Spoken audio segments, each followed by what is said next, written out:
Ep1. So my name's Lois Nasha Lepa. Basically, my role at Nkaulele is I'm the person who does the script, I'm the person who does the research, I look for location, and basically I'm also the host. My name is Samuel Baraza. My role at Nkaulele is basically strategy and just overseeing matters production. My name is Ryan Deto. What I do is I'm an editor, I'm a web developer, and I'm a graphics designer. For web development, I've worked under Nkaulele TV. I've done for them a website. You can go visit it. It's nkauleletv.com. What I do there is update their content whenever they upload on YouTube. For graphics design, I've done some artwork for them. I've done a banner. I've also done their logo. And also I've designed for them the merchandise, which you can see there.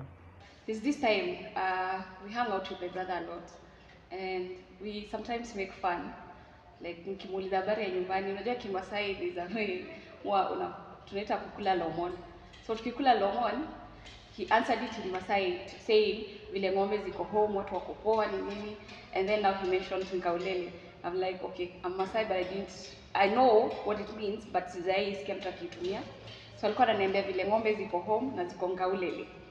So when we were discussing the name, we sat down and we were thinking, so this particular name ilikuja na watu wawili tofauti. That time I was hanging out with my friends just around Kitengela, and some of my friends are actually Maasai, and we were just hanging out, and then I think one of them was on phone, and then I heard something Nkaulele. Okay, at that time I didn't know it was Nkaulele, but it sounded well. It was, you know, those words, mother tongue words that are always, you know.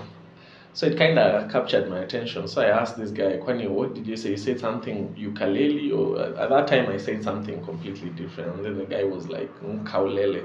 But the way he pronounced it was now what, you know, captured my attention. I think he said, instead of K, I think Maasai's use G instead of K. So I think he said Nkaulele, something like that. And I was like, hey, okay, that is a very nice one. And the way he said it. So from there, I just started using that word in everything. Anything somebody does, I'm like, Nkaulele, Nkaulele, Nkaulele. So by the time we were coming up with the idea of starting this YouTube channel, we thought maybe we shouldn't give it a normal English name or a Swahili name. We can actually localize it and make, you know, use of, let's say, somebody's mother tongue. So we sat down with the whole team, and everybody came up with their own options, rather their own suggestions, and Nkaulele came up, of course. For those that don't know, by the way, Nkaulele inamaanisha home, and seeing that whatever we are trying to bring here is we are trying to make you comfortable at home. Nkaulele, so karibu Nkaulele. And as for Losholang, we realized is a word we use before, like we begin the whole shoot. It's a word that I use all the time. It's a greeting for those that don't know. It's a greeting for how are you, my people. Still, it's Maasai, and we sat down and thought something different. We all say hello, we all say hi, habari, nzuri. So Enda Subo Losholang, if you look at most videos, people have those phrases they keep repeating until it becomes part of them. Maybe if I can give an example, if you look at somebody like Abel Mutua, in his channel you'll find he keeps repeating Wakurugenzi. Until now, right now, if you say Mkurugenzi, everybody will be like, that is Abel Mutua. You get my point? So there are those phrases that people kind of use in their videos and in their content that relates well with whatever it is that they are shooting. So the next time you hear that phrase somewhere else, you know this is Nkaulele or this is so and so. So Enda Subo Losholang it wasn't at intention at first. That is what we started. The very first video we did, it was just, basically it means hello my people. So it was just a way of greeting people when you're starting a shoot, right? And then we were like, okay, that phrase kind of sounds nice. Why can't we keep using that in every video that we do? And right now, if you just say Enda Subo Losholang, for people who've actually subscribed to our channel and are following whatever content you're doing, if out there you say Enda Subo Losholang, they'll say that is Nkaulele. So I'm sure even most of our people, even the host herself, whenever she moves around, people tell her she's Enda Suba Olosholang. Of course, those are non-Maasais who don't know what it means, but for those who are non-Maasais, it just means hello, my people. The first shoot was where to start. First and foremost, it was a guy by the name Josephat. Josephat was marrying at that particular day. It was on 13th of February. After we had sat and decided why not do something different, like I came up with the idea of why not start with a wedding that I'm going to. I'm attending a wedding, and not many people know how Maasai weddings are done and why people dress like, you know. So I called Josfat. By then, Josfat, you really did something for us. I'll never forget to say thank you enough times. So Josfat was like, oh yeah, come and use anything you need. So the shoot for me, one, I didn't do research because I didn't know what I was supposed to do really. I thought I'm just covering me working. For those that don't know, I'm also a baker. So at this particular wedding, I had gone to take a cake. So I thought all I needed to cover was the cake, the cake komeza and all that. um, and then there was, some requirements. My producer was like, no, I need this, I need this shot. I had done, the first one we had done, ikiwa portrait, the phone. Then I sent it to him and he was like, no, no, no, no, no, start again. I'm like, okay, how do you start a function for this particular shoot? But we managed. Whatever you guys have seen up there as the Nkaulele teaser, that was our very first. It was not scripted. There was nothing out of it. We just stood and said, and I was like, "Enda Sufolo Sholang," and but it was really nice. It was weird for me because for those people that actually know me in person, I'm not a people person. Like I don't want that attention. So this particular one, they call the first one that I'm being told stand like do this, and someone is actually looking at me and telling me all that. It was hard, but I managed. So just what, and it was at Nkorika. Those people that don't know, Nkorika is in Kajiado, those sides of Mashuru. It was a beautiful place. And that was actually also the first time I entered a Manyata. I think you guys can see those photos up there. Ryan is trying to show you guys.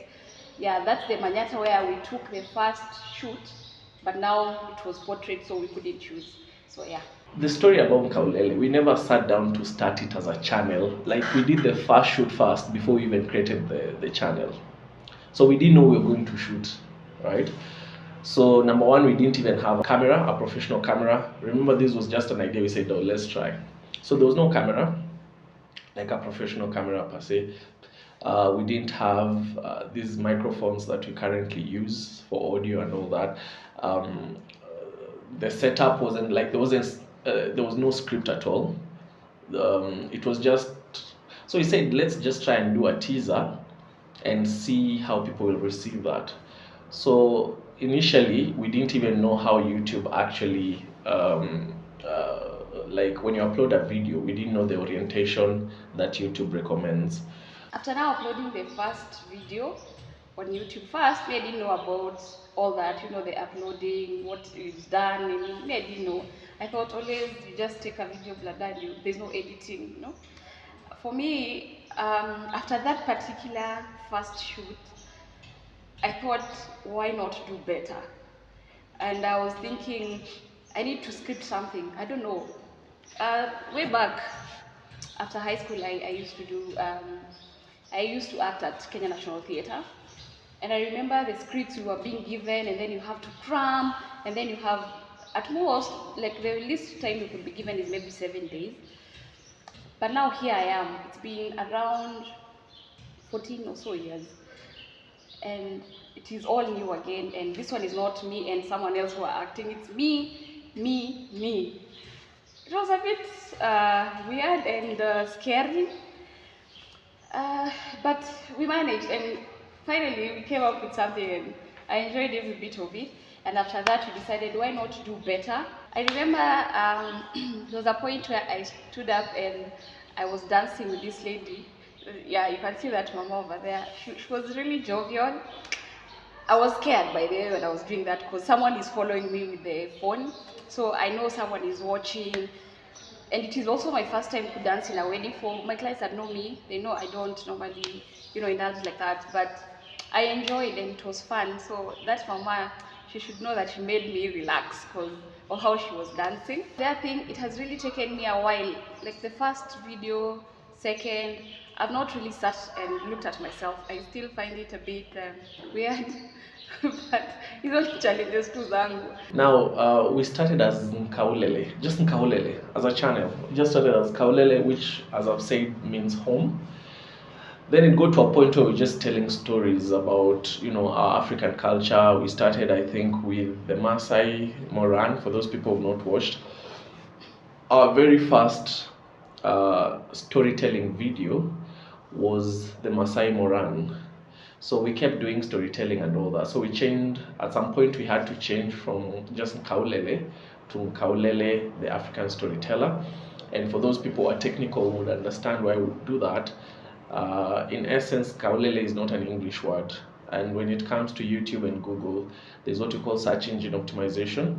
People might not search for the name Nkaulele. Basically, it was just a matter of ranking high when people are searching for content that you're posting.